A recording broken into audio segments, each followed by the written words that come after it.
O'rtoqlar, mavzusi massiv qon yo'qotish sindromi. Massiv qon yo'qotish bu shikastlangan tomirlardan qon ketishi tufayli yuzaga keladi. O'tkir qon yo'qotish, massiv qon yo'qotish, ya'ni katta miqdorda qon yo'qotish yoki o'tkir qon yo'qotish yoki o'tkir degani bu yerda tezlik bilan qon yo'qotish. Bu qon ketishdan keyin yuzaga keladigan adaptiv va patologik reaksiyalar rivojlanishi bilan tavsiflanadigan holat. Yurak qon tomir tizimi funksiyasini buzilishiga olib keladigan aylanma qon hajmining yetishmasligi. Massiv qon yo'qotish natijasida bemor atiga 10% yoki 0,5 litr aylanayotgan qon hajmining yo'qotilgandan keyin o'lishi mumkin deyilyapti. Endi bu yerda mumkin deyilyapti, o'lib qoladi demayapti, mumkin. Intensiv infuzion transfuzion terapiyani talab qiladi. O'tkir qon yo'qotish gipovolemiyaga va aylanma qon hajmining kamayishiga olib keladi. Bu aniq narsa, lekin organlar va to'qimalarning qon bilan ta'minlanishini buzilishi bilan birga keladi. Muqarrar ravishda OTSK yoki общий сиркулирующий кровь umumiy aylanuvchi qon hajmini 30% ni yo'qolishi shok holatiga olib keladi. Ya'ni aylanayotgan qon hajmini 30% dan kamayishi bemorda shokka sabab bo'ladi. Shokning ham turlari bor, bir qancha, ozunga ham to'xtaymiz. Qon yo'qotish darajasi bir necha mezonlarga muvofiq baholanadi. Normogrammaga muvofiq gematokritni o'zgarishi orqali, qon bosimini o'lchash orqali, keyin algover shok indeksi orqali. Xo'p, normogramma deydigan bo'lsak, shu analizlar orqali qon tarkibidagi moddalarga nisbatan aytishimiz mumkin. Gematokritga keladigan bo'lsak, gematokritni bilasizlar, qon shakl elementlari bilan plazma bir-biriga nisbati. Keyin qon yo'qotishda ham sizlar qisqacha qilib o'tib ketadigan bo'lsak, bilasizlarki, misol mana gipovolemiya deydigan bo'lsak, gipovolemiyani ham bir qancha turlari bor. Mana misol ba'zi gipovolemiyada elektrolitlar kam bo'ladi, lekin suyuqlik ko'p bo'ladi. Bu ba'zi gipovolemiyalarda elektrolitlar nisbatan ko'p, lekin suyuq qismi, qonning suyuq qismi kam bo'ladi.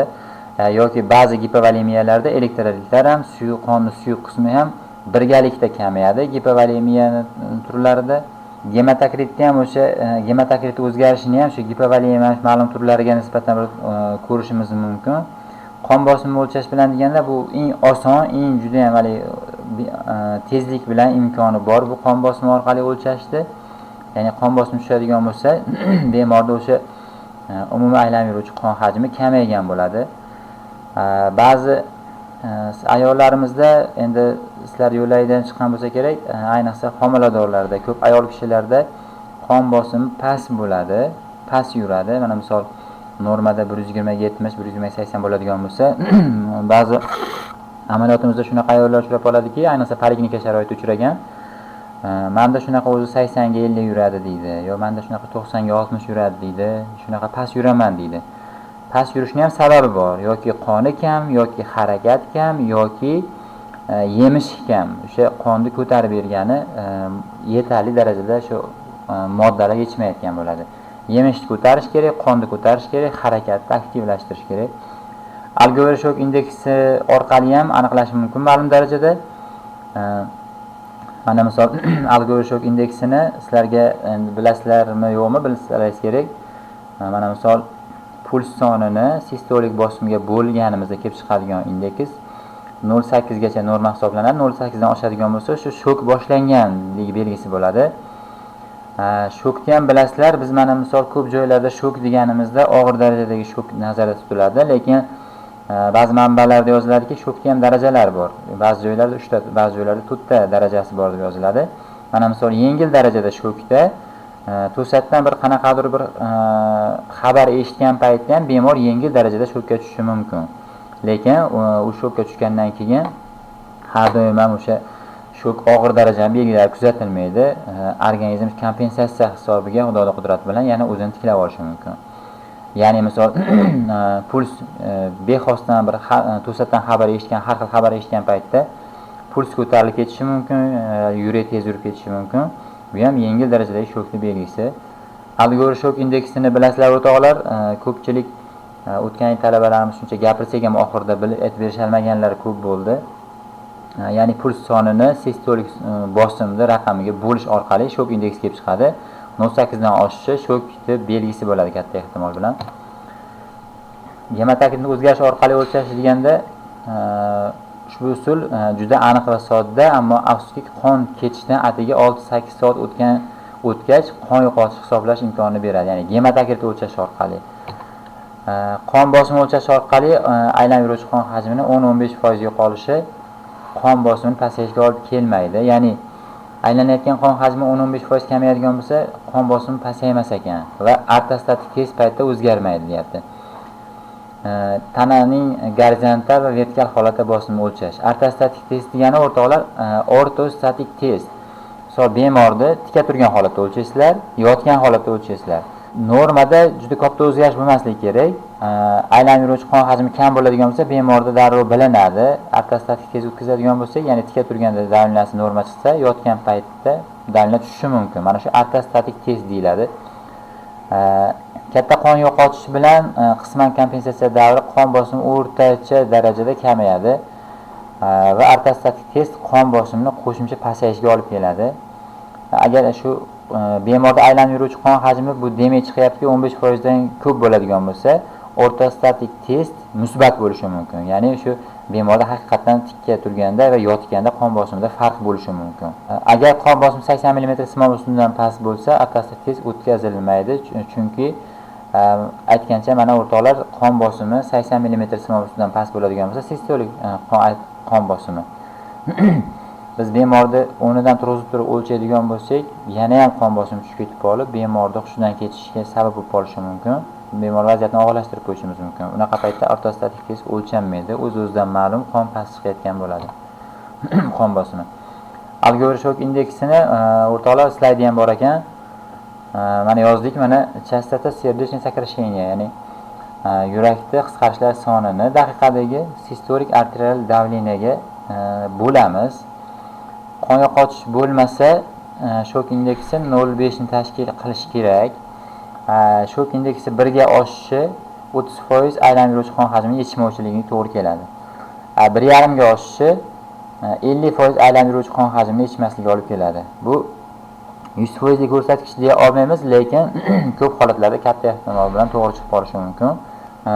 Qachon to'g'ri kelmaydi deydigan bo'lsak, mana misol ba'zi bemorlarda paroksizimal taxikardiya holati kuzatilib qoladi. Bunda aylanib yuruvchi qon hajmi kamaymasa ham taxikardiya misol 150 ta 200 ta oshib ketib qolishi mumkin. Bu holat bizga shok haqida ma'lumot bermaydi.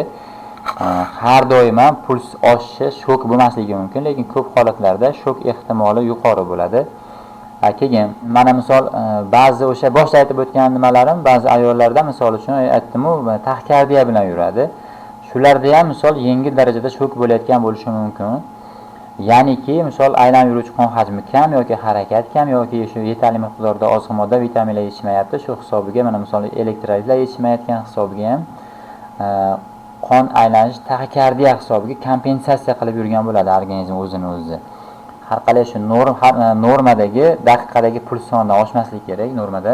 Biz slayddan ko'rinib turibdiki, shok indeksini aniqlash orqali ham katta ehtimol bilan taxminiy qancha miqdorda aylanib yuruvchi qon hajmi kamayganligi haqida fikr yuritishimiz mumkin. Gemorragik shok haqida ham qisqacha ma'lumotlar bor. O'rtoqlar, o'sha katta miqdorda qon yo'qotgan bemorlarda ko'pincha borib davo choralar ko'rilmaydigan bo'lsa, gemorragik shok holatiga tushib qoladi. Asosiy mexanizmida o'tkir qon yo'qotish yotadi. U asosan travmatik shok bilan birga kelsa-da, ammo oshqozon, ichakdan qon ketishida ham uchrab turadi va boshqa a'zo patologiyalari bilan ham birga kelishi mumkin. Ya'niki mana misol odatda avtohalokatdan keyin travmatik shok bo'lyapti yoki travma olgandan keyin qon ketyapti. Shu hisobiga gemorragik shok kuzatilib qolishi mumkin. Lekin oshqozon ichaklardan qon ketishda ham unda tezlik bilan bo'lmaydi travmatik shokdaqa. Sekinlik bilan qoni kamayib shokka tushib qolish ehtimoli bor. Patogenez asosiy holat gipovolemiya hisoblanadi. Gemorragik shok bilan ko'p holatda gipovolemik shok ko'p nimalari bir xil ketishlari. Gemorragik shok ham o'sha gipovolemik shokning ichiga kirib ketadi desa ham bo'laveradi. Yurak qon haydab berish funksiyasi buzilishi bilan birga keladi. Shoklarda bilasizlar, hammasida yurak qon haydab berish funksiyasi buziladi. Sababki yurakka o'zi kelayotgan qon hajmi kamayib ketadi. Yurakka qon kelmagandan keyin qonni haydab chiqara olmaydi ham. Gemokoagulyatsiya buzilishi bilan birga organizmda zararlanish keltirib chiqaradi. Lekin Gemokoagulyatsiya degan so'z har doim misol gipovolemik shokda bo'lmasligi mumkin, lekin gemoragik shokda bo'ladi ko'p holatda. Negaki qon chiqib ketgani hisobiga qon shakl elementlari ham chiqib ketib qoladi. Shu hisobiga gemokoagulyatsiya kuzatilishi mumkin. Ya'ni qonda ivishi kuzatiladi o'z-o'zidan. Qon ivish faktorlari hisobi o'zgargan hisobiga. Buning oqibatida asosan organizmda gipoksemiya sodir bo'ladi va organizm zararlanadi. Organizm simptomatik nerv sistemasi orqali vazokonstriksiya keltirib chiqaradi va kompensatsiya qilishga urinadi. Vazokonstriksiya orqali organizmda qon aylanish markaziylashishi kuzatiladi. Bu esa organizmga qiyin vaziyatda vaqtdan yutish imkonini beradi. Vaqt o'tishi bilan bu tizim organizmning o'ziga qarshi ishlay boshlaydi va gipoksemiya kuchayib boradi. Vazokonstriksiya deganda qon aylanishi markazlashishi. O'rtoqlar, mana misol oq isitma bo'ladi, qizil isitma bo'ladi. Qizil isitmada bilasizlar, badani hamma yo'g'i isib ketadi, qizarib ketadi. Oq isitmada badanni ushlasangiz muzday turaveradida, grasni qo'ysangiz lekin isitma baland chiqaveradi. Mana shu oq isitmada ham qon aylanish markazlashgan bo'ladi. Ehtimoli bor shok bo'layotgan bo'lishi mumkin. Misol yengil darajada shok bo'layotgan bo'lishi mumkin shu bemorimizda ham oq isitmada. Sababki periferik qon aylanishi kamaygan, markaziy qon aylanishga sarflangan bar suyuqlik, aylanib yurayotgan qon hajmi shu hisobiga ham badani sovuq bo'lib, qon aylanish markazlashadi kompensatsiya hisobiga. Xo'p, gemoragik shokni patogenezga keldi o'rtoqlar. Mana misol qon oqish bo'lyapti, kровоизлияние, qon ketish bo'lyapti. Mana 10 tomonga qaraydigan bo'lsak, anemiya kelib chiqadi. Keyin anemiya tezlik bilan kelib chiqadimi yoki sekinlik bilan kelib chiqadimi? O'z-o'zidan jarayon gipoksiyaga borib taqaladi. Keyin qon ketish tezlik bilan bo'layotgan bo'lsa, tezlik bilan gipovolemiya holati kelib chiqadi va gipovolemiya holatida narushina gemodinamika, ya'ni qon aylanish gemodinamikaning buzilishi bo'ladi. Gemodinamikaning buzilishi gipoksiyaga olib boradi. Har qanday gipovolemiya holati o'tkir buyrak yetishmovchiligiga sabab bo'ladi. Sababki buyrakka borayotgan qon miqdori kamaygandan keyin buyrak yetishmovchiligi boshlanadi. Shu hisob keyin intoksikatsiya jarayon bo'ladi. Keyin gipoksiya ham borib, intoksikatsiya ham borib, atsidoz ham borib, narushina sentral nerv sistemi idrogik organ deyapti. Ya'ni markaziy nerv sistemasi va boshqa organlarda funksiyasini buzilishi kelib chiqadi. Intoksikatsiya o'rtoqlar nimaga kelib chiqadigan bo'lsak, buyrak yetishmovchiligi hisobiga buyrak zaharli moddalarni, toksinlarni o'zidan siydik orqali chiqarib tashlay olmaydi va qonda toksinlar miqdori ko'payib ketadi. Shu hisobiga intoksikatsiya kelib chiqadi. Keyin bosh miya qon aylanish buzilishi bo'lgandan keyin bu yerda xoh insult bo'lishi mumkin, ishemik insult yoki boshqa qon yetib bormagan hisobiga, ko'proq ishemik insult hisobiga bemorda o'lim sodir bo'ladi. O'lim qachonki o'sha nafas markazi, yurak markazi, yurak urish uzunchoq miya qismlariga qon yetib bormagan paytda keyin nafas to'xtab, yurak to'xtab o'lim sodir bo'ladi. Xudo saqlasin. Klinik kartinasi va diagnostikasi asosan o'tkir qon yo'qotish oqibatida odam terisi oqarishi, sovuq bo'lishi, shilliq qavatlarda o'zgarishlar sodir bo'la boshlaydi.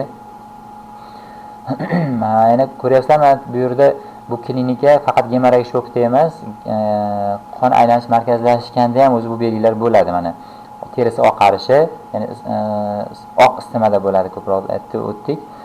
Sovuq bo'lishi, shilliq qavatlarda o'zgarishlar sodir bo'lishi, sovuq bo'lishi bilan o'sha terni ko'p terlash, ayniqsa sovuq terlash bemorda o'zi shok bo'layotgan bo'ladi. Xoh hushida bo'lsin, xoh o'zida bo'lmasin, ko'p holatlarda katta ehtimol bilan bu teridagi sovuq ter juda ham muhim belgilardan bittasi o'rtoqlar. Mana misol biz ba'zi bemorlarga borasizda terisida muzdek ter bosayotgan bo'ladi. Davlin norma bo'lishi mumkin, lekin uzoqqa bormaydi. Davlini albatta tushib ketib qoladi sovuq ter bosgandan keyin. Juda ko'p holatlarda terlash oqibatida qon bosimi tushadi. Xoh bemor sezsin, bemor sezmasin, lekin qon bosimi tushadi. Bu har qanday shu misol sovuq terlagan paytda ham, ayniqsa shu yopishqoq terlagan paytda ham shok yengil darajaga kuzatilayotgan bo'lishi mumkin yoki o'zi o'rta og'ir darajaga o'tib ketayotgan bo'lishi mumkin shok. Bunaqa bemorlarda imkon qadar aytadigan gap ko'p, ma'lumot hushyor bo'linglar bunaqa bemorlarga. Puls zaif va ko'rinishga o'tadi. Bemorda hansirash boshlanishi mumkin. Bemorda dastlab psixomotor qo'zg'aluvchanlik boshlanadi.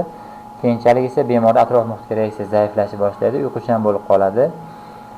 O'rtoqlar, kardiogen shokda ham mana misol dastlab teri bosib turib, muzdek teri bosib turib yoki mana misol tromboemboliya, o'pka arteriyasi tromboemboliyasida ham muzdek teri bosib turib, hech qancha vaqt o'tmasdan bemorni berib qo'yish xavfi yuqori bo'ladi. Lekin yarim soat oldin ham bemor o'zida bir tuzi gaplashib turgan bo'ladi. Bu yerda faqatgina asosiy belgi mana shu muzdek terni o'zi bo'lishi mumkin. Bizda tekshiruvlar, boshqa analizlar bo'lmaydigan bo'lsa. 3 ta bosqich bor deb tavsiflash mumkin. Yarim litrgacha yo'qotilgan qon, 1 litr, 1,5 litrgacha yo'qotilgan qon. Bu ko'p ma'lumotlarda har xil, turli xil raqamlarda berilgan. Yordam ko'rsatish, qon ketish manbasini aniqlash va uni to'xtatish lozim. Boylamlar, hali turniket dedik o'tgan ma'ruzamizda. Jgut yordamida buni qilish mumkin. Keyingi bosqichda organizmga suyuqlik quyish boshlanadi. Ya'ni yo'qotilgan suyuqlik o'rnini to'ldirish kerak bo'ladi. Yarim 1 litrgacha natriy xlor eritmasi, tuzli eritmalar qo'llash mumkin, yaxshi yordam beradi. Gemostatik preparatlar katta jarohatlarda unchalik foyda emas, ammo qo'llash mumkin. Biroz vaqt biz foydamizga bo'ladi. Xudo xolasa kalsiy xlor, aminokapron kislota, etamzilat kabi dorilar imkon bo'lsa kislorod terapiya o'tkazish foydali hisoblanadi. Vazopressorlar qo'llash mumkin, ammo ehtiyotkorlik bilan agar aylanib yuruvchi qon hajmini tiklay olayotgan bo'lsangiz. Adrenalin 1-2 ml, 5-10 ml natriy xlorga, fizratsor natriy xlorga eritib sekinlik bilan tomirdan o'rtoqlar, gemoragik shok yoki har qanday shok holatida gipovolemiya holati kuzatilgan hisobiga suyuqlik juda ham o'sha bemorimizga kerak, juda ham zarur bo'ladi bemorga. Faqatgina natriy xlor emas, boshqa turli xil elektrolitlar, kristalloid, kolloidlarni qo'llashimiz mumkin.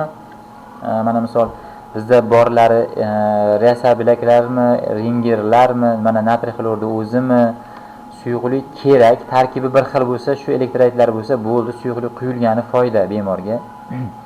Keyin misol oddiy yengil darajadagi bemorlarda, misol yosh bolalarda ayniqsa kilogrammiga 10 ml dan hisoblanadigan bo'lsak, bu shok holatda, og'ir holatlarda bemorga kilogrammiga 20-30 hattoki 40 millilitrgacha ham kilogramga hisoblanadi. Bu bemorning darajasiga bog'liq. Ba'zida savol berib borishi mumkin, millilitrda kilogramga qanchadan hisoblaymiz deb. Bu yo'qotilgan qon hajmi keyin bemorning og'irlik darajasiga bog'liq bu. Lekin ko'p holatlarda eng boshlang'ich darajasi kilogramga 10 ml dan hisoblanadi.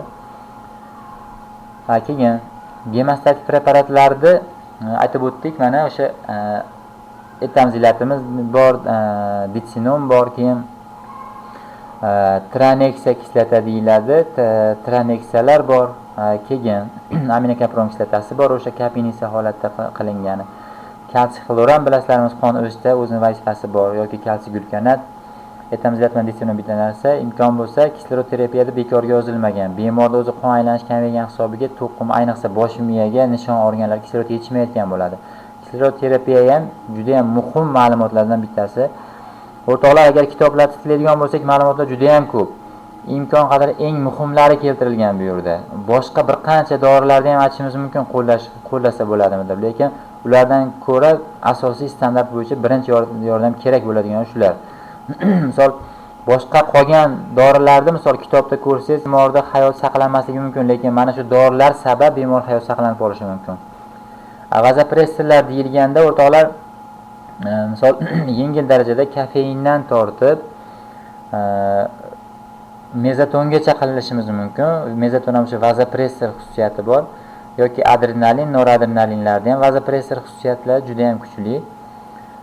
Adrenalindan maqsad bu yerda yurakni zarb hajmini kuchaytirishga. Adrenalindan ko'ra men imkon qadar tavsiya qilaman noradrenalin nisbatan bezararroq, foydasi ham ko'proq bo'ladi. Sababiki shok holatda ko'p bemorlarda o'zi taxikardiya bo'layotgan bo'ladi. Adrenalin yana ham taxikardiyani kuchaytirib yuborishi mumkin. Bu yerda 1-2 ml keltirilibdi. Bu ham bemorning og'irlik darajasiga qaraymiz. Agar shokka hali og'ir darajada shokka tushib ulgurmagan bo'lsa, 0.5 dan ham yoki 0.3 dan ham patkoza misol qo'llashimiz mumkin. avvallari hozir slaydlarimizda ham bor, suyak ichiga ham qo'llangan. Hozirgi holatda avval yurakka ham to'g'ridan-to'g'ri ham adrenalinlar jo'natilgan. Hozir yurakka to'g'ridan-to'g'ri adrenalinni ukol qilib jo'natish standartda olib tashlangan. Lekin tomirdan podko'ja teri ostiga yoki qon aylanishi buzilgan bo'lsa, bemorda o'sha tilini ostiga ham adrenalinni eritmasini yuborish standartga kiritilgan. Asoratlari morfologik o'zgarishlar ichki organlarda qaytarilmaydigan shok organining surati. Shok buyrak qon tomirlarida Deves sindromining rivojlanishini, buyraklar tubullari va glomerullarning o'tkir nekrozi, shok jigar gepatatitlar shishining rivojlanishi, sentralobular nekroz. Ya'ni shok gemorragik shokning oqibatida mana shu holatlar kuzatilishi mumkin. Agar jarayon og'irlashib qolgan bo'lsa, mana shu asoratlar kuzatilgan bo'lsa, bemorni soppa-sog' holatga qaytarib olish juda ham mushkul. Sababki buyraklardagi nekroz ham tiklanishi qiyin, juda ham keyin bosh miyadagi nishon organlar, shu miya, jigar, buyraklar zararlanishi ham qayta tiklanib olishi qiyin anchagina. Shok miyasi ekstremal tormozlanish. Deves sindromi tromboz tomirlari. Ya'niki Deves sindromini bilasizlar, tomir ichi tarqoq qon o'shi. Bu degani o'sha dastlab qon kuchli darajada ivib bo'ladi va o'zini zaxiralarini sarflagan hisobiga undan keyin kuchli darajada ivimay qoladi, qon suyulib ketadi. Mana shu hisobiga o'zi qon ivish normasi buzilgandan keyin fikrlashimiz mumkin, kerakli joylarga qon yetib bormaydi. Shokli o'pka, nafas olish qiyinlashuvi bo'ladi shok asoratida. Bu yerda nima deydigan bo'lsak, qon o'z-o'zidan mana fikrlab chiqarib olishimiz mumkin. Qon aylanishi buzilgan, qon aylanishi yetishmagan hisobiga, o'pkaga qon yetib bormagan hisobiga, o'pka kislorodga to'yinmagan hisobiga qon o'sha vazifasini bajara olmay qoladi yoki bosh miya tomonidan o'pkani boshqaruvi tizimiga ham kislorod yetib bormagan hisobiga ham nafas olish buzilishi mumkin. Endi o'rtoqlar, keyingi mavzuyimiz shu ma'ruzalarimiz ichida bor. Sizlarga standart bo'yicha shularni ham o'tirishimiz kerak. Qon va qon o'rnini bosuvchi suyuqliklar quyish, keyin donorlik. Qon guruhlarini seriyalik tavsif bilasizlar o'rtoqlar, mana birinchi qon guruhi, ikkinchi qon guruhi, uchinchi qon guruhi, to'rtinchi qon guruhi. Mana misol ikkinchi qon guruhida eritrotsitlar tarkibida aglutinagen A bo'ladi, uchinchi qon guruhida aglutinagen B bo'ladi, plazma tarkibida aglutinin alfa bo'ladi. To'rtinchi qon guruhida aglutinagen A va B bo'ladi eritrotsitlar tarkibida. Nimaga misol ikkinchi qon guruhi, uchinchi qon guruhiga quyib bo'lmaydi degan bo'lsak, aynan mana shu eritrotsitlar tarkibidagi aglutinagen A va aglutinagen B bir-birini parchalab yuborishi mumkin. Bemorda gemoliz hisobiga o'lim sodir bo'lishi mumkin. Bilasizlar, faqatgina o'zini qoni quyilyapti hozir standart bo'yicha. Qon guruhini aniqlash natijalari mana bu laboratoriya, fiziologiya, patofiziologiya darslarida o'tilgan bu ma'ruzalar mana qonni ivgan, ivmagan rasmlar keltirilgan. Qon quyish uchun ko'rsatma va quyilgan qonning ta'siri. Endi qon quyish uchun ko'rsatma deyilyapti. Yo'qotilgan qon o'rnini to'ldirish, organizmning himoya kuchlarini oshirish, bu yerda maqsad desak ko'proq to'g'ri kelar ekan, intoksikatsiyani kamaytirish, qon ketayotganda qon ivishini oshirish. Keyin qon quyishga qarshi ko'rsatmalarga endi. Qon quyishga qarshi ko'rsatma. Jigar va buyrakning o'tkir yetishmovchiligi, yurak qon tomirlari faoliyatining dekompensatsiyasi, kichik qon aylanish doirasida turg'unlikka sabab bo'lgan o'pka kasalliklari, allergik holatlar va kasalliklar, aktiv sil jarayoni infiltrativ bosqichga o'tish davrida. Ya'ni mana misol bu yerda bemor misol uchun mana yurak qon tomir faoliyati dekompensatsiya bosqichida qon quyishga qarshi ko'rsatma deyilyapti. Ya'ni bemorda bu bemorga qon quyishdan ko'ra ko'proq tezroq o'pka yurak reanimatsiyasini bajarish kerak bo'ladi. Kichik qon aylanish doirasida turg'unlikka sabab bo'lgan degan, bu yerda qanaqadir qon aylanish buzilgan bo'ladi-da, qon aylanishni yaxshilab olishimiz kerak bo'ladi avvalambor. Allergik holatlar bo'layotgan bo'lsa, bemorda demak allergiyaga sezuvchanlik ko'tarilib ketib qolgan bo'lishi mumkin. Biz bag'dan quyayotgan, bir xilda quyayotgan qonimiz ham reaksiya berib olish xavfi yuqori. Shuning uchun avval allergik holatda og'ir darajadagi allergiya bo'ladigan bo'lsa, o'sha og'ir darajadagi allergiyani davolab olishimiz bizga birinchi o'rinda muhim bo'ladi. Xo'p. Qon quyishdan oldin bajariladigan chora-tadbirlar: bemor va donor qon guruhlarini aniqlash, rezus omilini aniqlash, bemorning zardobi va donorning eritrotsitlar o'rtasidagi individual moslikni aniqlash, rezus moslikni suv hammomida aniqlash, biologik moslikni aniqlash. Mana misol, ba'zi bolalarda bilasizlar, hammada ham emas, tug'ilgandan keyin 14 kungacha sarg'ayish bo'ladi. Sababiki o'sha avval sizlarga aytdimmi yo'qmi? Onadan o'tgan qon bolaning qoniga mos kelmagan bo'ladi. Homilada endi bir amallab Xudoning qudrati bilan 9 oy yurgan bo'ladi, lekin tug'ilishi bilan onadan o'tgan qon parchalanib ketadi-da, eritrotsitlar parchalanib, gem parchalanib, o'sha bilirubinga parchalanib, sarg'ayish kuzatiladi normal holatda. Onadan o'tgan qonni parchalanish hisobiga bo'ladi bu narsa. Quyilgan qonni ta'sirini aytib o'tdik. O'rnini bosuvchi ta'sir, stimulovchi ta'sir, gemostatik ta'sir, immunobiologik ta'sir, dezintoksikatsiyalovchi ta'sir. Qon quyish usullari: bevosita qon quyish, bilvosita qon quyish, qonni qayta quyish, qonni almashtirish maqsadida quyish. Bevosita qon quyish hozirgi sharoitda standart norma sharoitida o'tkazilmaydi. Avvalgi davrlarda, hozir rasmlari ham bor, bemorni nariga shu donorning qonini shilang orqali olib, ayniqsa urush paytlarida tekshiruvlarda imkoni yo'q, o'sha ust-boshiga yozilgan bo'ladi qon guruhlari askarlarda. O'sha askarlar bir-biridan qon olib quyilgan urush paytlarida. Hozirda shifoxona sharoitini qilish mumkin emas, tekshiruv qilish kerak avvalambor. Bilvosita qon quyishni biz buni to'g'ri sharoitda tekshiruvlar orqali qon quyish deyishimiz mumkin. Qonni qayta quyish yoki qonni almashtirish yo qonni qayta quyish aytadigan bo'lsak, o'rtoqlar, ba'zi apparatlarimiz bor, O'zbekiston sharoitida ham bor, bilasizlar. Mana misol, o'tkir yurak yetishmovchiligida dezintoksikatsiya sharoitida bemorning qonini oladida apparatga solib, apparat qonni tozalab beradi. Dializda ham aytishimiz mumkin. Tozalab o'tkazadi o'zidan qonni. O'sha men aytgan apparat ham qonni tozalab, yana qayta qon bemorga quyiladi o'sha qon. Qonni bilvosita quyishga bu yerda mana kateter o'rnatib qo'yilgan.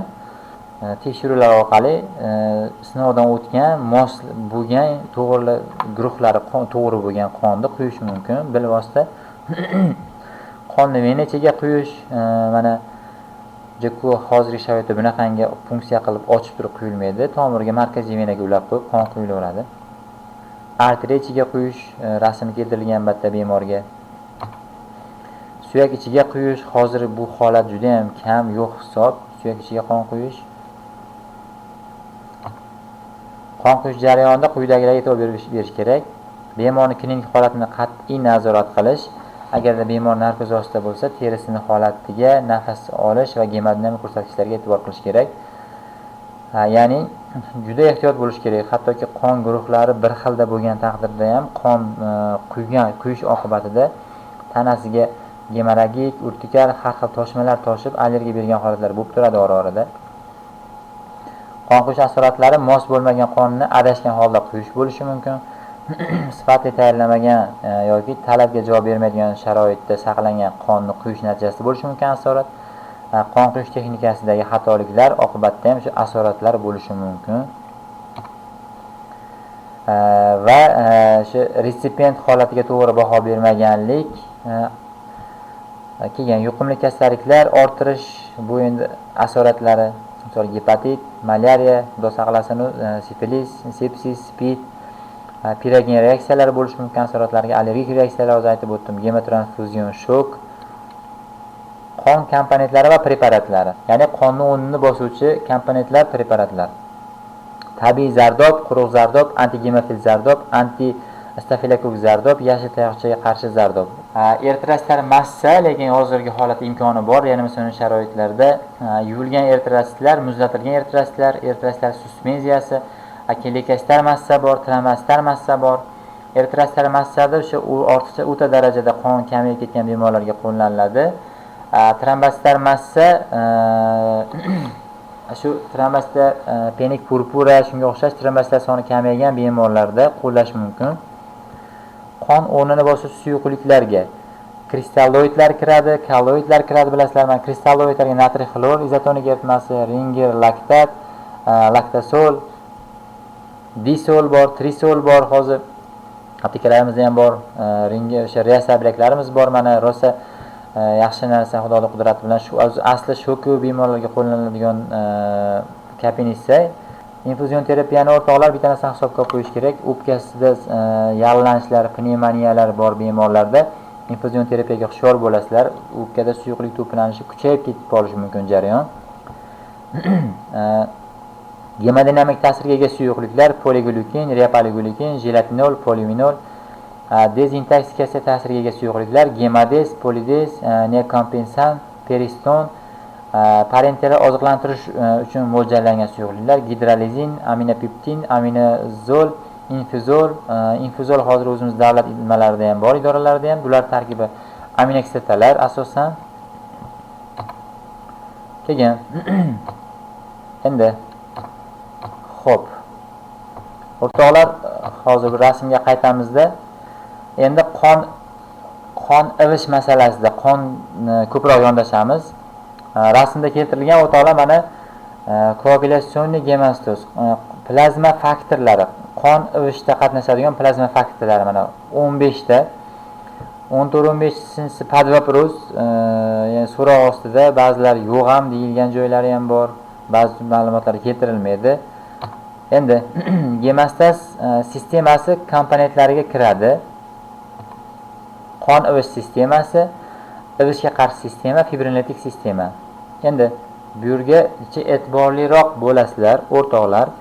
Hozir biz gemostaz haqida mavzuni boshlayapmiz. Ya'niki bemordan misol qon ketyapti. Avvalambor shu bemorda qon ketish jarayonini biz tushunib olishimiz kerak.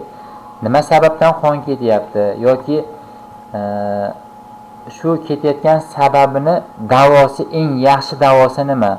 Misol biz qon to'xtatuvchi 10 ta dori qo'llashimiz ham mumkin, lekin sababini topib qo'yadigan bo'lsak, bitta dori yetishi mumkin qon to'xtatish maqsadida. Keyin gemostaz sistemasi o'rtoqlar mana 3 ta sistemaga bo'linar ekan. Qon ivish sistemasi, ivishga qarshi sistema va fibrinolitik sistema. Endi qon ivish sistemasi yoki qon ivish jarayoni 2 bosqichdan iborat. Birlamchi gemostaz, ya'ni tomir trombositar gemostaz, keyin ikkilamchi gemostaz, koagulyatsion plazma gemostazi. O'rtoqlar qaranglar endi. Birlamchi gemostaz, tomir trombositar gemostazi. Birlamchi gemostaz mikrotomirlarda asosan trombositlar, qon tomir devori va qisman eritrositlar va leykositlar bajaradi. Trombositlar adgeziv agregatsion faoliyati asosiy rolni bajaradi. Bu yerda birlamchi gemostaz haqida gap ketdi.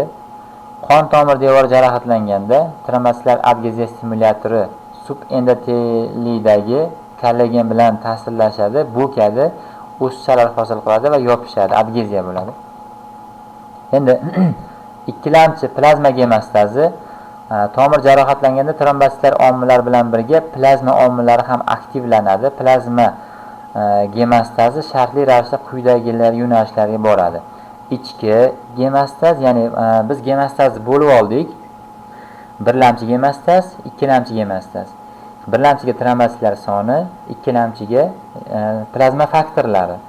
Plazma faktorlari ham ma'lum birlari ichki qon yo'lini vazifasi bajaradi, ba'zi birlari ma'lum birlari tashqi to'qima yo'lini bajaradi. Va keyin umumiy yakuniy yo'l bo'ladi. Yana qaytaraman, gemostaz jarayoni birlamchi gemostaz, trombositlar asosiy rol o'ynaydi, ikkilamchi gemostaz, qon ivish faktorlari asosiy rol o'ynaydi. Bizga bular nimaga kerak o'rtoqlar? Misol analizlar orqali ham anchagina biz ma'lumotlarga ega bo'lishimiz mumkin. Mana misol uchun tekshiryapmizda trombositlar soni norma chiqyapti, lekin bemorda qon ketish bo'lyapti. Demak, bu bemorda birlamchi gemostaz buzilmagan bo'ladi. Trombositlar soni norma chiqishi mumkin. Sabab ikkilamchi gemostaz jarayonida bo'lishi mumkin, patologiya jarayoni. Ikkilamchi gemostazda ham misol aynan qayerda kechayotganini ma'lum bir tekshiruvlar orqali aniqlashimiz mumkin. Xo'p. Endi bu yerda qon ivish jarayoni 3 bosqichdan iborat deyilyapti. Bu qon ivish jarayoni deyilganda umumiy jarayon haqida gap ketayotgan bu yerda. Tromboplastin hosil bo'lishi, trombin hosil bo'lishi, keyin fibrin hosil bo'lishi. Xo'p, imkon qadar e'tiborli bo'linglar. O'rtadan chiziq tortadigan bo'lsak, sal bizga nisbatan, bizning ko'zimizga nisbatan chaproqda uzuq chiziq bor. Mana shu uzuq chiziqni chap tomonida normadagi o'sha jarayon keltirilgan eng chekkasidan boshlaymiz, pastki tomondan. Normal holatda o'rtoqlar qon tomir devorida azot 2 oksidi ajralib chiqariladi. Mana shu azot 2 oksidi normada vazodilatatsiya vazifasini bajaradi. Ya'ni shu qon tomir devori butunligi hisobiga azot 2 oksidi ajralib, qon tomir torayib qolmaydi, sal kengayib turadi. Bitta ma'lumotki, mana misol bemorlarga nitrogliserin bersak ham, qon tomirga tushgandan keyin qon tomir ichida shu azot 2 oksidiga aylanadi. Borib jarayon shu azot 2 oksidi sabab qon tomirlari kengayib, yurakka borayotgan, misol ayniqsa tosh tomirlarda yurakka qon borish ko'payadi. Azot 2 oksidining vazifasi va mana bu yerda qon tomir devoridagi vazifasini mana bilib olishimiz mumkin. Keyin normada bilasizlar, mana trombositlar qonda yuradi. Chap tomonimizga, sizlarga nisbatan, menga nisbatan chap tomonimizda eng pastki rasmlardan ketyapmiz. PGE2 prostaglandin E2 normal sharoitda qon tomiri tarkibidagi trombositlarni qon tomir devoriga yopishib olishini oldi olinadi. Mana strelkada qizil rangda X belgisi bilan keltirilgan, ya'ni trombositlarda qon tomir devoriga yopishib olishga to'sqinlik qilyapti. Teva tomonga o'tadigan bo'lsak, chap tomonimizda teva tomonga o'tadigan bo'lsak, normal holatda ham bilasizlar, mana geparin qon tarkibida bo'ladi normada odam organizmida. Geparin antitrombin 3 degan qon tomir tarkibidagi modda bilan birikadida, antitrombin 3 bilan birikkandan keyin bizni qon ivish faktorlarimiz 9-11, 12 qon ivish faktorlarini bloklaydi. Shu hisobiga ham qon ivib qolmaydi geparin sabab. Endi shu qon tomir devorida mana trombomodulin degan modda bor. Qon tomirda tarkibidagi trombin degan shu ikkinchi qon faktori bilan birikish oqibatida protein S'ni aktiv protein S'ga o'giradi va bu aktiv protein S 5 va 8 qon ivish faktorlarini bloklaydi. Shu hisobiga ham qon ivib qolmaydi. Ya'ni mana shu normada nimaga qonimiz ivib qolmaydi desak, shu sabab, shu jarayon sabab qon ivib qolmaydi. Mana geparin bilan antitrombin 3 9, 10, 11larda bloklayapti. Trombomodulin bilan trombin 3 protein S'ni va bular 5, 8 qon ivish faktorlarini bloklayapti. Ammo prostasiklin qon tomir devoridan ishlab chiqarayotgan prostasiklin trombositlarda bir-biriga adgeziya bo'lib qatib qolishali, qon tomir devoriga birikib to'silib qolishini bloklayapti. Azot 2 oksidi vazodilatatsiyaga sabab bo'lyapti. Endi shu o'rtadagi uzilgan chiziq, uzuq chiziqdan endi 10 tomonga o'tamiz, o'rtoqlar. O'rtada rasmda mana pastki tomondan eng pastidan o'rtada ko'ryapsizlar. Faktor Willebrand, fon Willebrand deyishimiz mumkin. Ko'ryapsizlar, qon tomir devori buzilgan. Qon tomir devori buzilishi bilan o'z-o'zidan mana azot 2 oksidi ajralmaydi. Bu degani qon tomir toriyish hisobiga ham qon oqish kamayadi va prostaglandin E2 ham ajralmaydi. Shu hisobiga mana ko'ryapsizlar, faktor fon Willebrand aktivlashadi va bu faktor bilan trombositlar kelib birikadi. Faktor shu fon Willebrandga trombosit birikishi bilan bu birikma o'zidan shu serotonin ajralib chiqara boshlaydi. Tromboksan A2 ajratadi, ADF ajratadi va tromboksan A2 bilan ADF bir-biri bilan birikishi oqibatida yana ham boshqa tromblarni bir-biriga bog'lab olib, ko'proq miqdorda tromb hosil bo'lib, nimadir qilib shu buzilgan qon tomir, teshilgan qon tomir devorishni yamash bo'ladi bularning vazifasi. Keyin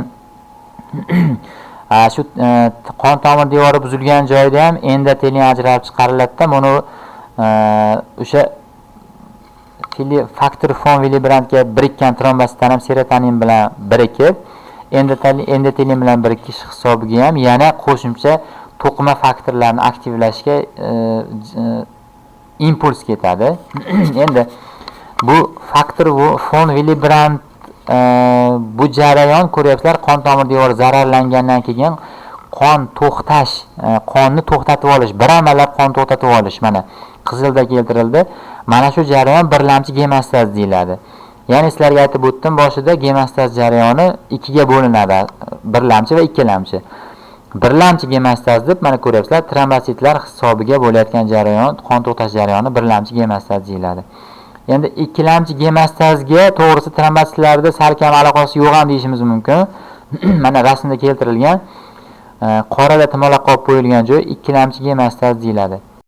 Qora tumalaq qolingan ikkilamchi gemostaz ko'ryapsizlar, mana qon ivish faktorlari birlamchi gemostaz trombositlar vazifa bajargan bo'lsa, ikkilamchi gemostazda qon ivish faktorlari. Endi qaranglar o'rtoqlar. Mana endi tumalaq qolib qo'yilgan qizil bizni kurugli nimamizda, ramkamizda qon aytib o'tdik, gemostazda birlamchi gemostaz, ikkilamchi gemostaz. Ikkilamchi gemostaz ham bo'linadi dedik. Ichki yo'l, tashqi yo'l va yakuniy yo'l. Tumalaqdagisi ichki yo'l, to'rtburchakdagisi tashqi yo'l va mana bu olti burchakdagi ramkamiz yakuniy yo'l hisoblanadi. Qon ivish faktorlarini ko'ryapsizlar, mana hammasi qatnashgan. Mana bu terada keltirilgan rasmini keltirdik-ku, shu 15 ta qon ivish faktorlari qatnashgan. Bu rasmimizda mana rasm juda ham tushunarli qilib keltirilgan. Bungacha o'tirib olib vaqt sarflasangiz ham juda ham yaxshi bo'lar edi. Qon tomir devorida mana teva tomondan mana внутренний put, ya'ni ichki yo'ldan boshlaydigan bo'lsak, mana shu yerda mana tromblar to'plangan, fibrinlar to'plangan. Shu ozgina to'planib qolsa hisob jarayon boshlanib ketaveradi ichki yo'ldan. Ya'ni shu yerdagi ozgina tomir devori zararlanish hisobiga yoki shu tromblar to'plangan hisobiga ham jarayon kuchayib mana 12-faktor shu tromblar orqali, fibrinlar orqali 12A faktoriga o'tyapti. 12A faktor 11-faktorda 11-aktiv faktoriga o'tkazyapti. 11-aktiv faktor 9-faktorda 9-aktiv faktoriga o'tkazyapti. Va 9-aktiv faktor 10-faktorda 10-aktiv faktorga o'tkazyapti. Tumalaq ramkani ichida keyin 10-faktorda aktivlagani 8-faktor ham qatnashyapti. Mana ko'ryapsizlar, tashqi yo'l ham qatnashyapti. Bular ta'sirida ko'ryapsizlar, mana 10-aktiv faktor bu jarayonga mana 5-faktor ham qo'shilib qolyapti, kalsiylar ham qo'shilib qolyapti. Ikkinchi faktorda ikkinchi aktiv faktorga o'tkazyapti. Ikkinchi aktiv faktorimiz birinchi faktorda birinchi aktiv faktorga o'tkazyapti. Rasmda men 6 burchakli ramka ichida ketyapmiz. Ikkinchi aktiv faktorda o'zi ham 8-faktorimizni 8-aktiv faktorga keltiryapti. Endi slaydlarimiz ko'rinayotgan bo'lsa, mana shu ikkinchi faktorimizni o'rtoqlar protrombin deb ataymiz. Protrombindan trombin hosil bo'lyapti. Bu trombin fibrinogenni fibrin S ga aylantirishga ta'sir qilyapti. Keyin fibrin S mana bu 8-A faktor orqali fibringa aylanyapti va fibrin buzilmaydi. Mana bu fibrinogen parchalanishi mumkin, fibrin S ham parchalanishi mumkin, lekin fibringa aylangandan keyin fibrin 1 o'sha birinchi faktorga aylangandan keyin bu fibrin 1 parchalanmaydi. Mustahkam qon tomir devorini qon oqishiga qarshi qon to'xtatuvchi mustahkam birikma hosil bo'ladi. Qon ivish faktorlari, qon ivish jarayonlari shu rasmda rosa chiroyli qilib keltirilgan. Bu rasmda bizga yana kerakli bo'ladigan ma'lumotlarki, o'rtoqlar, mana misol bizda dorilarimiz bor. Aspirin degan dorimiz bor, asetil salisil kislota. Va aspirin degan dorimiz antiagregant hisoblanadi, bilasizlar, ya'ni agregatsiyaga qarshi ta'sir qiladi. Trombositlar agregatsiyasiga qarshi ta'sir qiladi. Mana misol o'rtadagi eng pastdagi faktor fon Willebrand degan joyimizda mana shu tevarog'ida trombosit tevasida chiqyapti, tromboksan A chiqyapti. Asetil salisil kislota mana shu tromboksan A ni bloklashi hisobiga trombositlarda agregatsiyasi bloklanadi. Keyin demak biz fikrlashimiz kerakki, aspirin qabul qilgan bemorda qon suyulib qolmaydi. Faqatgina qabul qilgandan keyingi jarayonda qon qo'yilish oldi olinadi. Geparin ham shu o'rtoqlar. Mana misol geparin ko'ryapsizlar. Qon tomir tarkibida tashqaridan jo'natgan taqdirimizda ham antitrombin bilan birikib shu faktorlarni mana bloklaydi. 9-chi, 10-chi, 11-chi, 12-chi faktorlarni bloklash hisobiga qon qo'yilish oldi olinadi. Ya'ni geparin jo'natsak ham qon suyulib ketmaydi. Normada nabarot qon qo'yilishi shu oldi olinadi geparin sabab. Keyin yana bir qancha dorilarimiz bor bizni. Misol mana klopidagril degan dorimiz bor. Ular ham misol qon suyultiruvchi desak, ilmiy darajada uzoqroq fikr bo'ladi. Klopidagril ham shu menimcha antiagregant edi, trimmaslar agregatsiyasiga qarshi ta'sir qiladigan dori. Keyin bizda yana bitta dori borki, xo'p. Streptokinaza, alteplaza degan dorilarimiz bor. U dorilar jo'natilgandan keyingi jarayonda qon suyulish, qo'yilishni oldi olinmaydi. Nabarot, avval hosil bo'lib bo'lgan tromblarda erish jarayoniga ta'sir qiladi streptokinaza, alteplazalar. Ya'ni geparin, aspirin, klopidagril, varfarinlar ichilgandan keyin, qabul qilingandan keyin keyingi jarayonda qon erishi oldi olinadi. Streptokinaza, alteplaza jo'natgandan keyin avvalgi jarayonda ivib bo'lgan qonlarda erish jarayoni boshlanadi. Bu bizga nima kerak? Mana misol bemorda qon tomirida qandaydir tromb bor. U xoh mana Xudo saqlasin, tela bo'lishi mumkin, o'pka arteriyasi trombemboliyasi bo'lishi mumkin, infarkt bo'lishi mumkin. Mana shu trombni biz misol o'zimiz o'ylab qaraydigan bo'lsak, aspirin ichish orqali trombni erita olmaymiz. Yoki o'sha misol klopidagril varfarin ichish orqali trombni erita olmaymiz. Lekin streptokinaza, alteplaza jo'natish orqali shu trombni eritishimiz mumkin. Trombni eritib olganimizdan keyingi jarayonlarda yana qayta boshqa tromb hosil bo'lishini oldini olish maqsadida aspirinlarni ichib yurish mumkin. O'rtoqlar, to'rtburchak ichidagini ham tushuntirmadim sizlarga. Qon tomir 10 tomondagi eng yuqoridagi to'rtburchak ichidagi ramkaning ichiga e'tibor qaratamiz. Qon ivishdi, ikkilamchi gemostazda tashqi yo'li haqida gap. Bu to'rtburchak ramkaning ichida tashqi yo'li mana qon tomir devor buzilgandan keyin to'qima faktori ajrala boshlaydi. Ya'ni 3-faktor ajrala boshlaydi. To'qima faktori 7-qon tomir tarkibidagi 7-faktorda 7-aktiv faktorga aylantiradi va bu 7-aktiv faktor ham shu aytib o'tganimizdek 10-faktorda 10-aktiv faktorga aylantirib jarayon yakuniy jarayonga o'tadi. O'sha oxir oqibat fibrin hosil bo'lishi bilan jarayon tugaydi. Mana bu yerda o'sha birlamchi gemostazida aytib o'tgan ma'lumotlarimiz, ikkilamchi gemostazida mana hozir aytib o'tgan ichki qon yo'li, tashqi to'qima yo'li, umumiy yakuniy yo'l haqida hozir rasmda ko'rsatdik. Endi qon erish jarayoni tromboplastin hosil bo'lishi, trombin hosil bo'lishi, fibrin hosil bo'lishi, Virxov tromb hosil bo'lishini 3 ta sharoitini ta'riflagan. Endi qachon tromb hosil bo'lish deganda, endi bir qancha olimlar bor, shu bitta ikkitasini keltirib qo'ydik. Virxov misol, tomir jarohatlanganda tromb hosil bo'lishi sharoit yaratiladi, sharoit bo'ladi. Qon tarkibi o'zgarishi ham hatto tromblar ko'payib ketishiga sabab bo'lishi mumkin. Ya'niki mana misol yozgi kunida terilash oqibatida suyuq bemor odam ko'p suyuqlik yo'qotish oqibatida ham qonda tromb miqdori tromb hosil bo'lib, tromblar ko'payib ketib qolish xavfi yuqori. Qon oqishi sekinlashishi ham tromb hosil bo'lishiga sabab bo'lib qolishi mumkin ekan. Tromblar 3 ta lokalizatsiyasi. Arteriyalarda joylashadi, venalarda, keyin yurak bo'shlig'ida ham tromblar joylashadi.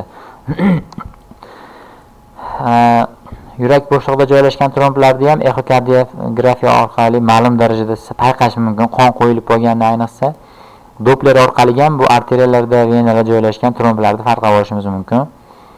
Endi o'rtoqlar, sizlarga bitta savol bor shu yerda. Bemorda qoni tarkibida tromb borligini qanday bioximik tekshiruv orqali aniqlashimiz mumkin? Savolni o'ylab turasizlar, hozir prezentatsiyani davom etamiz, javob so'raganda aytasizlar. Endi qon ivish gemostaz jarayoni bo'lganiga yarasha ivishga qarshi sistema ham bo'ladi odam organizmida. qonni suyuq holatini saqlash va qon ivish har xil bosqichlarning regulyatsiyasi qon ivishga qarshi sistema deyiladi. Bu yerda gemostaz jarayoni boshlanishidan oldingi norma holatni keltirdik haligi rasmda. Endi gemostaz bo'lgandan keyin ham shu bilan qon ivib butun organizmda qon ivib ketavermaydi-da. Shu ivishga faqatgina o'sha kasallik bor joyda, patologiya bor joyda, qon tomir devori buzilgan joyda ivish qon to'xtab bo'lgandan keyin ivishga qarshi sistema jarayon boshlanadi. Birlamchi antikoagulantlar organizmda sintezlanadi. Ya'ni birlamchi normadagi qonni suyultiruvchi moddalar organizmda sintezlanadi. Ikkilamchi antikoagulantlar boshqa sistemalar ta'sirida aktivlanadi. Birlamchi antikoagulantlarga antitrombin 3 va uni kofaktori geparin kiradi va ularga fiziologik antikoagulant aktivligining 75-90% to'g'ri keladi. Ya'niki bizga mana antitrombin bilan geparin odam organizmida qonni qo'yilib ketmasligi uchun asosiy 75-90% vazifani bajarar ekan. Asosiy ish qiladigan shu faktorlar ekan. Geparin mana boshda rasmda aytib o'tdik, antitrombin 3 ni aktivlaydi, qon tromboplastina hosil bo'lishini susaytiradi, fibrinogenni fibringa aylanishini tormozlaydi. Hali aytib o'tdik, faktorlarni bloklaydi. Serotonin, gistamin va boshqa effektini bloklaydi. Endi ikkilamchi antikoagulant. Protein S, protein C va protein S. Prostacyclin aytib o'tdik, rasmda ham bor edi. Prostaglandin G2 larda normada ajralib prostacyclinlar o'sha qonni suyultirishga ta'sir qiladi. Alfa 2 makroglobulin, buni rosti men eslamadim aynan qon tomirida qayerda bo'lishini, lekin shuni ham ikkilamchi antikoagulant 25-10% bajarar ekan. Geparin bilan antitrombin 3 aktivlangandan keyin jarayon borib shu protein, prostacyclin, alfa 2 makroglobulinlar aktivlanar ekan va shular orqali qonni ivishi yana o'z joyiga qaytariladi, normallashishga harakat qiladi. Fibrinolitik sistema. Endi bu ivishga qarshi sistema, bu norma holatdagi sistema, ya'ni normada qon o'sha qo'yilib ketmasligi uchun yoki ozginagina qo'yilgan qonlarni ham erishga qarshi sistemasi deydigan bo'lsak, fibrinolitik sistema bu fibrinlar hosil bo'lib bo'lgandan keyin o'sha qon ivishda 15 ta faktor o'zini vazifasini bajarib bo'lgandan keyingi o'sha kerak bo'lmagan fibrinlarni parchalashga sarflanadigan sistema. Fibrinolitik sistemaga plazmin kiradi. Mana sistemasi qon o'zanida fibrinni lizis qiladi. Bu sistemaga plazminogen, plazminogen aktivatorlari, to'qima kinazasi yoki fibrinokinasa, lizokinaza, fibrinoliza kinaza, tomir aktivatori, plazma qon shakli elementlari aktivatorlari, plazmin fibrin degradatsiyasi mahsulotlariga parchalaydi. Ya'ni mana plazmin fibrin degradatsiyasi mahsulotlariga parchalaydi. Biz boshda aytib o'tgan dorimiz alteplaza streptokinazalar aynan o'sha plazminni aktivlaydi. Plazmin aktivlanishi oqibatida o'sha fibrinni parchalanishi kuzatiladi. Ya'ni mana misol infarkt bo'lgan bemorda, xudo saqlasin, yoki tromb hisobiga insult bo'lgan bemorda yoki qayerdadir odam organizmi tromb bo'ladigan bo'lsa, biz streptokinaza alteplaz jo'natadigan bo'lsak, shu plazminogenni plazminga aylantiradi. Bu streptokinazalarning vazifasi demoqchiman. Plazmin mana aytib o'tyapmiz, keyin mana fibrinni parchalaydi. Ya'ni o'sha tromblarning tarkibi yurak tosh tomirlaridagi yoki qayerdadir qon tomir tarkibidagi tromb tarkibi fibrin.